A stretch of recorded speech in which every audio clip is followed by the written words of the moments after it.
Welcome back to my spiritual therapy. It's Miss Mocha, your spiritual therapist. Um, I'm gonna do some Bible study because I need it.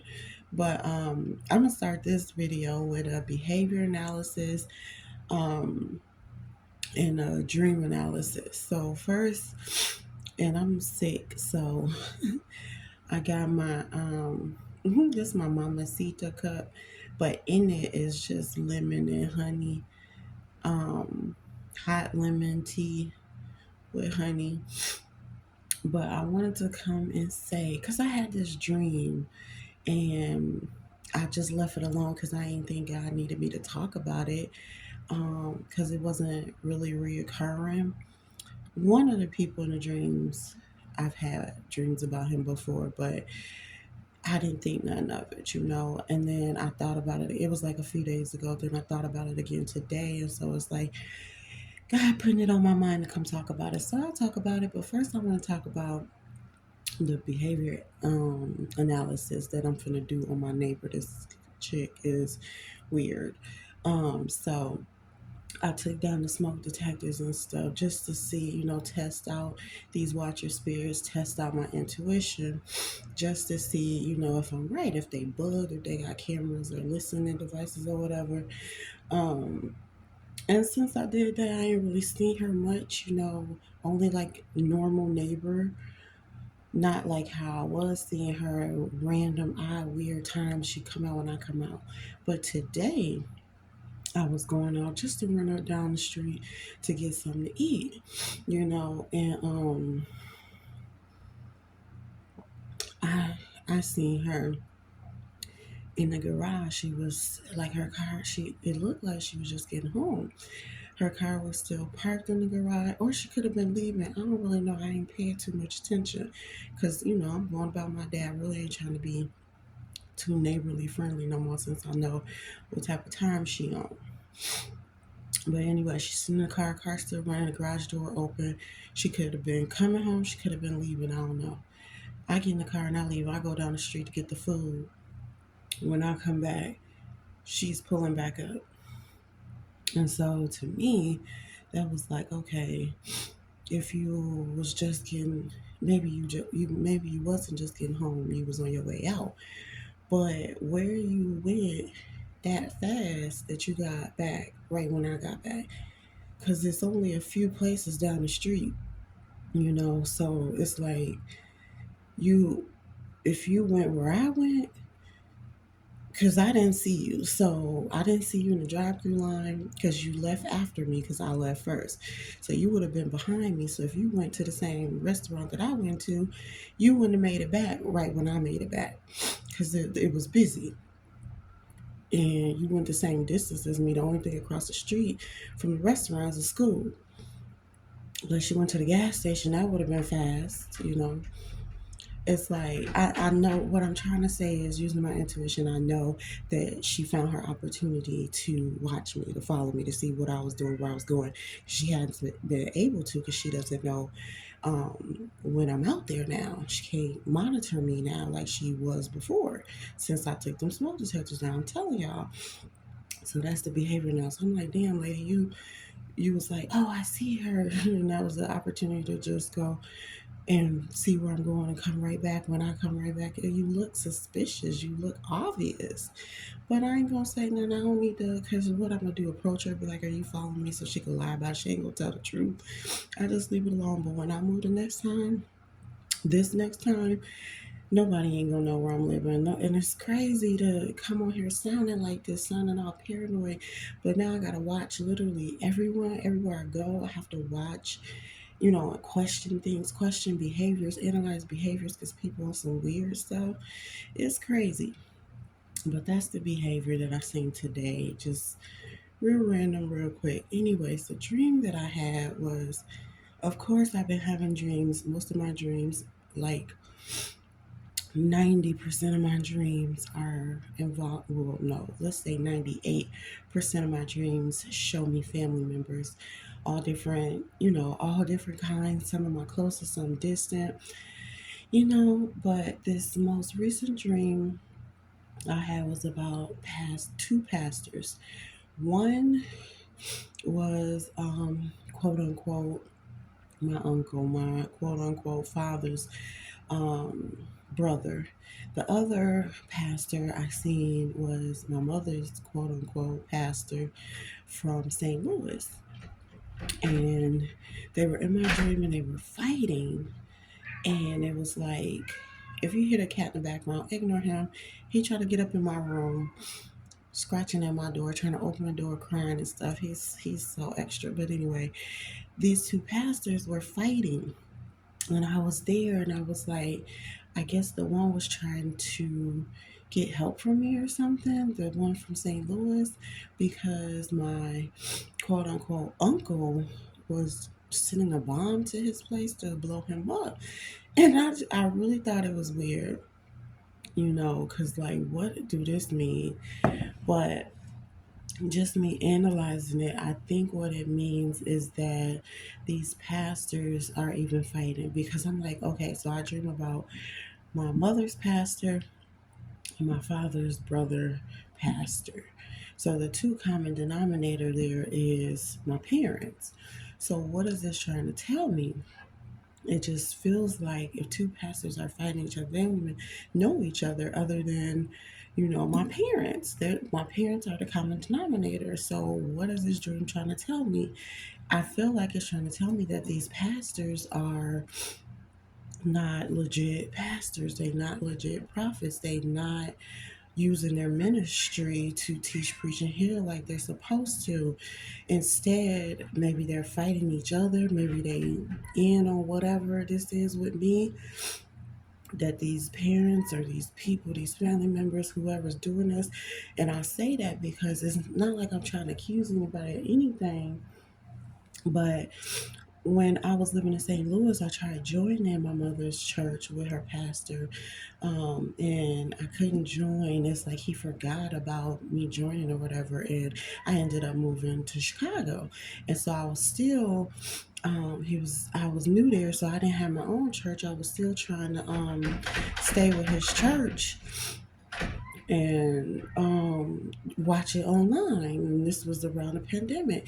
I even called him once because I was waking up spiritually and I was lost. And I reached out to both of them individually in that time period that I was living in Chicago, just waking up during the pandemic. And first, I reached out to him and I was asking him about a spiritual awakening, if that's what he had. How did he know God wanted him to do ministry? Just asking him questions about that.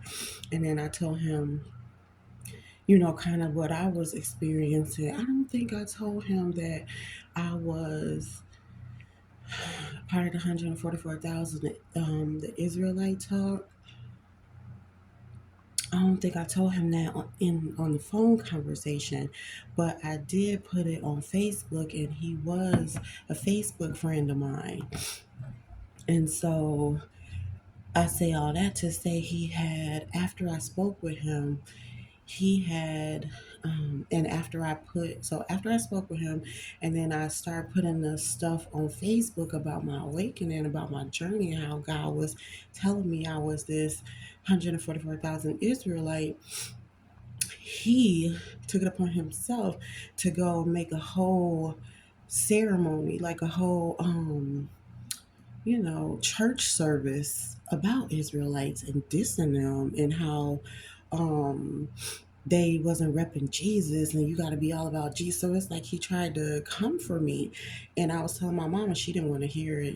She wasn't believing it or listening or whatever. But I even had her watch the sermon and she wasn't too much bothered with it, but it bothered me because it's like I'm telling you, I speak out to you about my spiritual awakening and you see the stuff that I'm posting on Facebook and then you make a whole church service coming for me, coming for what I'm saying and trying to tell people that Israelites are like selfish and only out for personal gain when they should be out for putting out Jesus or something. It was weird.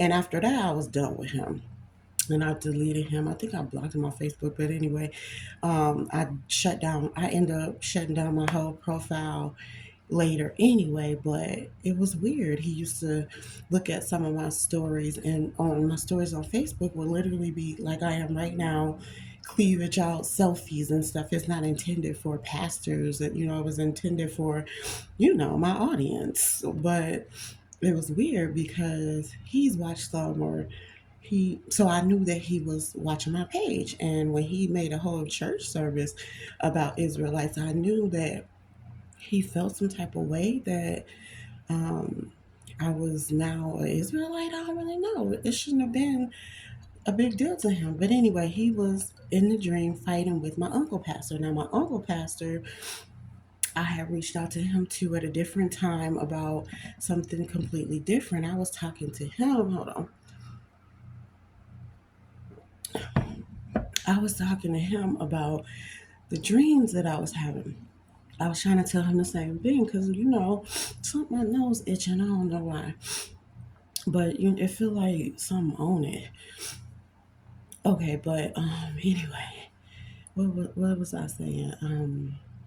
The uncle pastor. So I was trying to talk to him too, because anyone who's going through some spiritual stuff, you're gonna reach out to spiritual people. That's what I thought could help me. Pastors, y'all went through the spiritual stuff you were supposed to. And so I reached out to him because, again, he's on Facebook. He's always liking my posts, always watching my page and stuff on every single thing that I'm posting, watching my stories. Again, too, why are pastors watching my stories when y'all can clearly see it's selfie pictures? It ain't something for pastors. But anyway, I reached out to him because I had a dream, and the dream was about his adopted son who they say now that we're grown, is missing and had mental health problems. And so I had a dream. In the dream, my cousin had came to me, and we was like in some type of mall or some type of event place, and I was telling him, your parents are looking for you, my uncle and his wife. They looking for you, go see him. And he got so irate, he wanted to fight them. He was like irate in the dream. And so I told my uncle that I sent him this long text, and I'm like talking about my spiritual journey. I was having dreams. I was even crying because it was weird to me. I didn't understand none of it. This was like around 2020. And it was a hard time for me with the pandemic, with just moving to Chicago, with being out of work, separated from my son. He was living in Minnesota, and me and my daughter, and it was just a weird time. Then I'm getting these dreams, I'm getting all these signs, numbers and stuff. It was crazy. So I'm reaching out thinking that this is my uncle. He gonna help me spiritually. He got a whole church. He been in this thing. He been doing it. So he'll help me, and he'll tell me what these dreams are about, why I'm dreaming about a son, what's going on. And so I pour all that out in the message. This man never responded.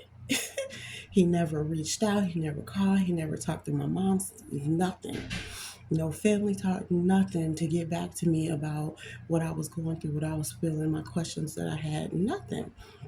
And I know he seen the message because he was page watching. He would watch my stories. He would like stuff on my page. He would comment on my page when I was going through hard times and cussing and fussing on Facebook. He would make comments, with Bible verses and all that. That's why I thought, I was comfortable with reaching out to him about my spiritual journey, my spiritual stuff. But he didn't get back to me at all. And I thought that was kind of weird. Like, okay. And then I talked to my mom about it, and she was just like, "Oh, he wasn't very supportive with his own brother type of deal." So I left it alone. But then that he started showing up in my dream. So he's the one that I dreamt about before, and it was kind of weird. So just analyzing these dreams and them fighting, I think that they're not for real pastors. They might be the wolves in sheep clothing. They might be the false prophets that God talk about, that we need to watch out for. Because if they were, I think if they were true to God, true prophets of God, they would have handled me differently. That's all I'm going to say. I'm not trying to down churches or pastors or anything, but my personal experience with these two pastors that were close, close enough to me, how they handled me was definitely not of a godly nature in a godly way. So that just let, and then having these dreams now, that just let me know that they not really like for God as they say. You got it. So basically, like the video I put out before, wolves in sheep clothing, how Jesus sent us out amongst raven and wolves, that we got to be wise as a serpent but harmless as a dove. I believe that the wolves are these people. The wolves are the family. The wolves are the neighbors. The wolves are the pastors. The wolves are these people that we think love us and care about us and support us, because they are these close people, but that's the sheep's clothing that they're using when in reality they wolves. They're down at your job, at my job, they everywhere. They at the doctors, they in these nursing homes and group homes and treatment centers. And it's like you really gotta be wise as a snake, not be on some snake stuff, but you don't see no snake getting caught slipping. And I've been caught slipping a lot. People been scamming me, trying to get me a lot. And so now this is just waking me up. And I think that's what God is doing too, letting me see all this in dreams and analyze dreams and behavior so that I can wake up and be wiser, but still harmless, because I am harmless, but I'm so naive and gullible thinking that everybody's like me, harmless too. But no, that's just the sheep clothing that they in. They not like me or they not like us. They real wolves. Don't matter what title they got. Don't matter if they a pastor, if they a teacher, if they a lawyer, doctor, whatever. They wolves. You have to really study people, analyze them to know, is this really a wolf or is it a sheep like me? Or are they just in sheep's clothing pretending to be someone that cares about me? Even the lovers that we have, the men that have come to me, it seems like all my life really, I've only gotten wolves in sheep's clothing. They pretend to be one way, just like this ex. He pretended to be this loving and caring guy, this man that wanted to marry me, have children with me, have a home with me, build something with me. It was all a lie. He just wanted to get what he wanted to get and how he wanted to get it. That's a wolf in sheep's clothing. You're pretending to be something that you're not. And when you're called out for it, that's when you see the true behavior. So I guess I'm just trying to say you got to analyze people like I'm doing now. I didn't know how hard it was to, I thought I would just know a wolf from a sheep, but you don't, because they're in disguise. They're in disguise as your closest people or the people you should trust the most.